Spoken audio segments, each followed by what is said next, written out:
Oh my God, don't get me excited. Hold on. Wait, what is this? Is this a plaque? Yes, it is. Plaque that shit. Oh my goodness. This is sick. Oh my God, my first plaque. It is. My first plaque. 102.3 FM, Warmup du week-end. We got a super dope artist tonight. We are with the one and only ZEINA. What's up? Hi, what's up? How's everything? How you been? Been good. Been trying to stay safe. Been trying to work hard. Busy woman. Busy woman, putting in that work always. Been following you for a few years. Interesting. Actually, okay. I don't know if... Well, I fell on you when you did the Uzi remix. Damn, that's a throwback. You're talking about 2017? That's when I fell on you, and I was like, okay, there's something here. And the voice was different, the flow was different, the image was there. Yeah.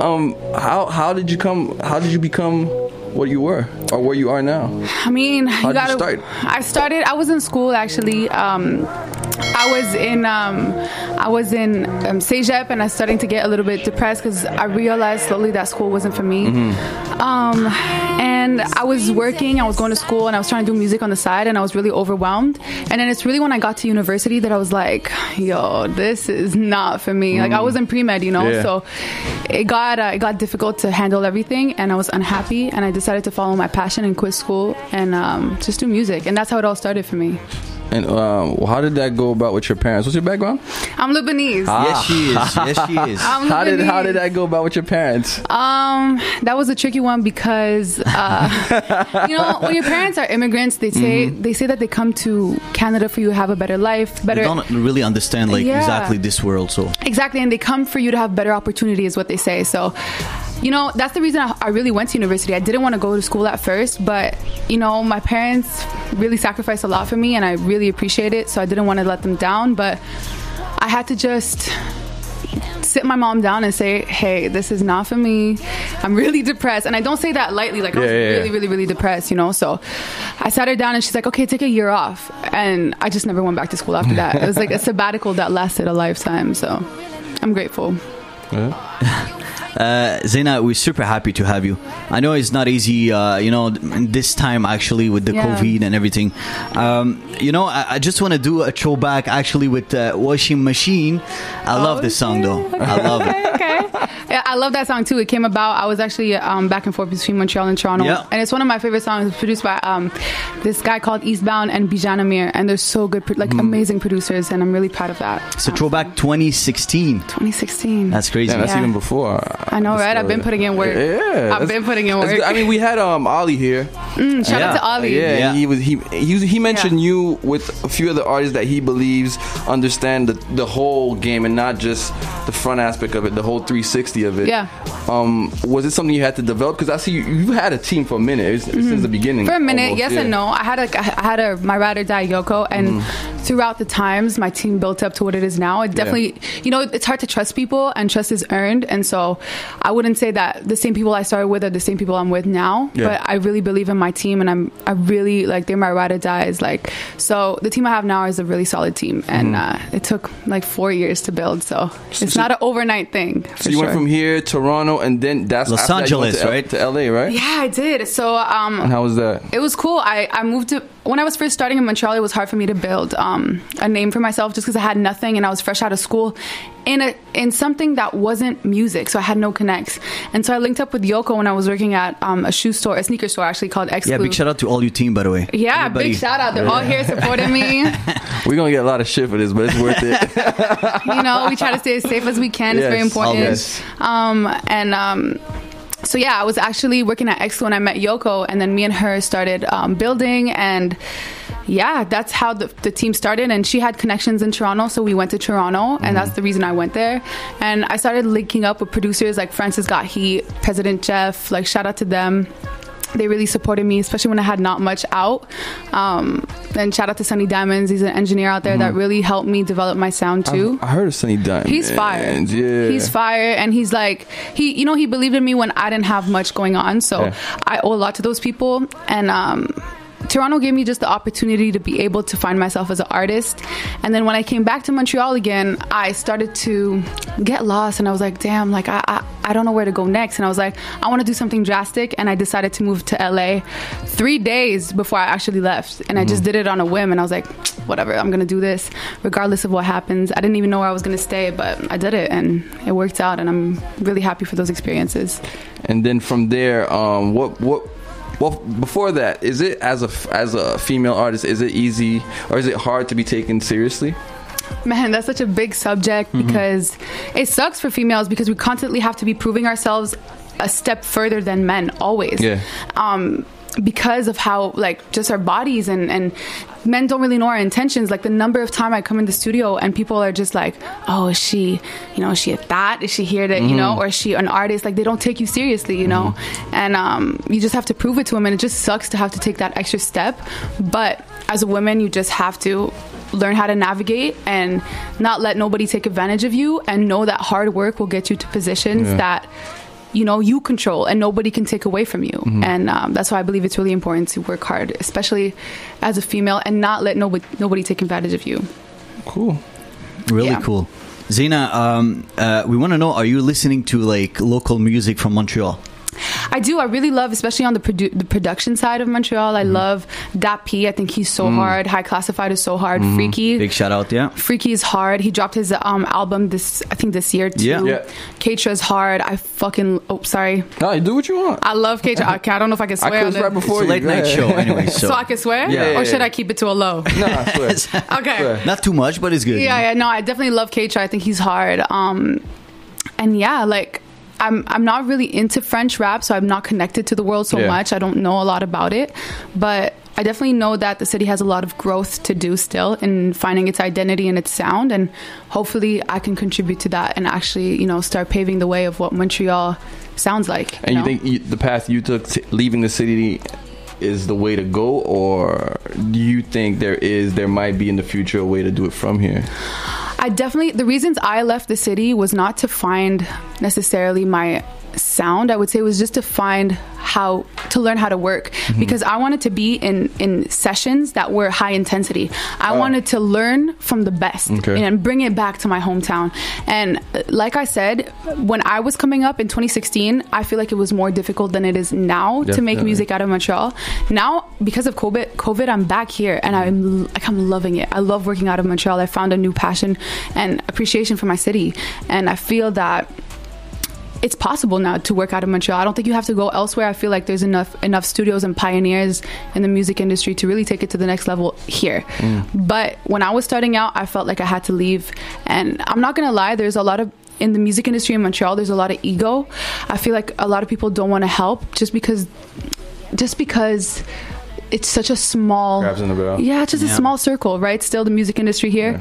And so I just feel like at the time for me going elsewhere there was no egos, there's no vibes. I'm just starting out. People were willing to help. So yeah, I just wanted to put myself in those situations to learn. And Rock Nation management. Yeah, I mean, I was definitely working. Just drop it like this, bro. Just drop it. I was working with Rock for a little bit. It was a really good experience. I got to learn so much, and they're my family, like, for real. Like, they helped me a lot. Shout out to Dominic Brown. He's like my brother, really. And I got to experience so much things thanks to them. Like, I was in sessions with some of my idols, and on the production side too. Like, I got to work with Skrillex, I got to work with Mustard, Hit Boy.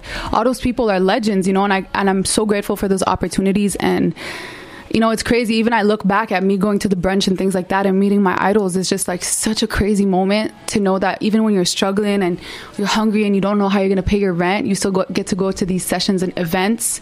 And it's really a and explain cool a bit, moment. like, being somewhere like the Rock Nation brunch. What's that like? It's surreal. It literally feels crazy because when it's done, you're just like, did I just live that? Stars or starstruck? When you think I was shook if. Like, it was crazy. Like, you know, I got to shake my idol's hands and I got to have conversations with people that I look up to, and I got to learn so much. And even if it's not long conversations, it's just signs for me that I'm on the right path, you know, and I look for those signs every day because it's a hard industry to be in. You know, it's hard to keep hope and keep faith in something that's so uncertain, something that society doesn't tell you how to win at, you know? know, there's no graduation to music industry. There's no grades. There's nothing like that. It's so hard, you know, you got to hold on to the little wins, no matter how small they are or how big they are. They matter, you know. So those events are big signs for me. But we are super proud of you, man. For real, come see. It's unbelievable. It's unbelievable. For real, like you. I think Anthony's Lebanese side is speaking more than his radio. I love that. I love that. We are actually listening to In My Head. Over 1 million views on YouTube. Congrats. Thank you. You know, you're dropping like so dope songs, and we're super proud. And we got it. We have a little gift for you tonight. Okay. We got something really nice, and I want you to open it. Oh my God! Don't get me excited. What is this? Oh my goodness! Big shout out to Sandy Made It. Sandy made it? Yeah, she did it. Oh my God, don't get me excited. Hold on. Wait, what is this? Is this a plaque? Yes, it is. Plaque that shit. Oh my goodness. This is sick. Oh my God, my first plaque. It is. From the warm-up. From the warm-up. Thank Sandy you so made it. much. Sandy made it. Wow, it's official. Like it's, you know, it's not a diploma. Like it's a plaque. That's it. I really appreciate it. Thank you so much. Anytime. Yay. Anytime. ZEINA, we're super happy. Welcome back to Montreal. I hope you're going to stay a little bit more. I would love to. Yeah. Like I said, I'm finding a new appreciation for the city, and I like to take inspiration from the things that I used to turn a blind eye to. Like, you know, I definitely didn't take in the city as much as I do now, and you know, COVID has like put me in a situation where I have no choice, but you got to turn those things into positive things. Exactly. And no, I'm really happy to be here, and I feel like I'm shaping the sound of Montreal, and I'm one of the pioneers. Obviously, there's a lot of people, but especially as a female, I think that it's really important to have those voices. And being away does that also. What do you mean? Being away from home, coming back makes you appreciate it a bit. Yeah, more. it makes it, you know, when I was in LA, I really felt like I was in a simulation, like a little bit. The weather is the same every day. Like I love this. No, but it's facts. Like I started to appreciate the cold and the seasons and things like that. You know, like, the season definitely. And it shows in the music. Like how can you be so inspired when every day you wake up and it's sunny? Like, you know, and you don't feel really sad all the time in LA, and it's.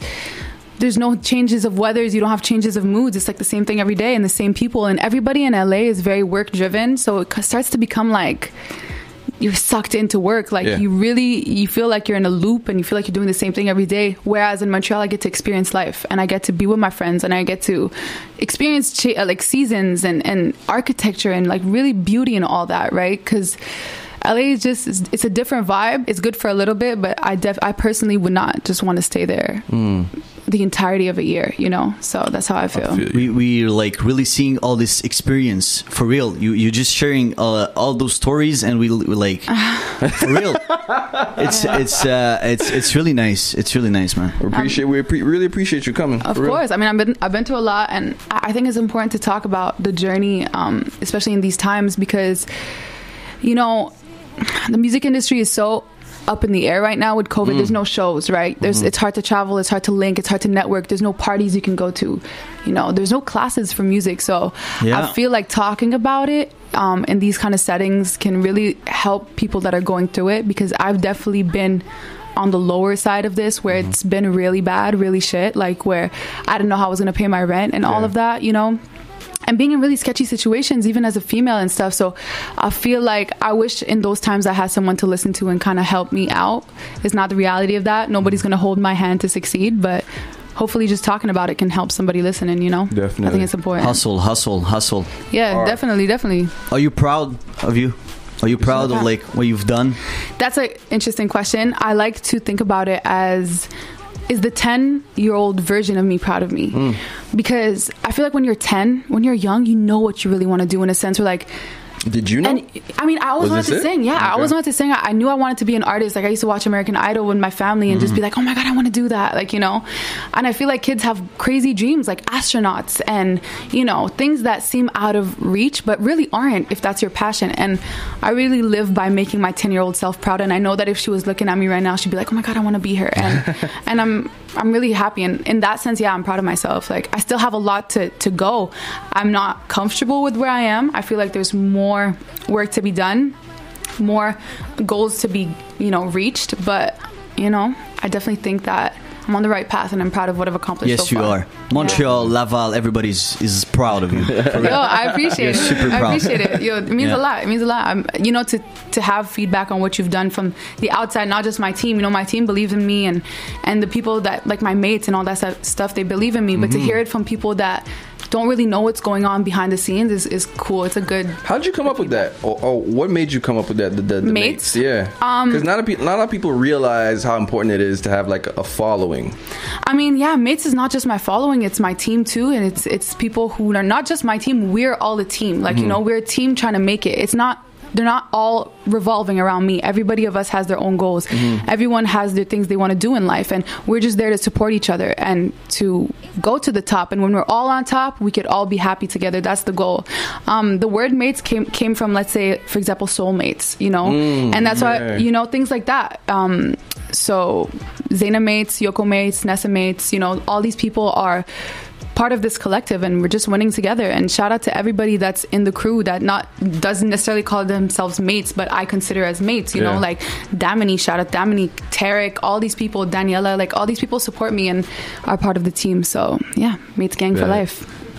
ZEINA, keep the good work. Big shout out one more time for all the crew. All the team is here. Thank you. Thanks for coming to, for real. Thanks for coming to the warm up. We're here to support local artists, and we believe in collaboration. We believe in you know, so many talented people in Montreal, and we need people like you to just like okay, let's do it. We're ready. Okay, let's go to another level, and that's what you did. Yeah, I think you're really taking it to another level. Thank you. I appreciate you guys saying that, and I think it's really cool that a radio station is showing love to Montreal. I think it's kind of outdated how other stations work, where they don't play necessarily homegrown music. That's a big thing that I think needs to change, but it's cool that you guys are helping that movement. Working on. Yeah, that's sick. We can't stop. That's it. We can't stop. Never that. So don't stop also, right? I will never stop. I don't put too much into this to stop. So that's it. That's it. That's it. Thank you very much, ZEINA. Thank we love you so much. Thank you for coming. Keep the good work. We're gonna stay in touch. Of course. All right. Thank you for having me. Découvre en exclusivité tous tes artistes d'ici en t'abonnant maintenant à la chaîne du Warmup.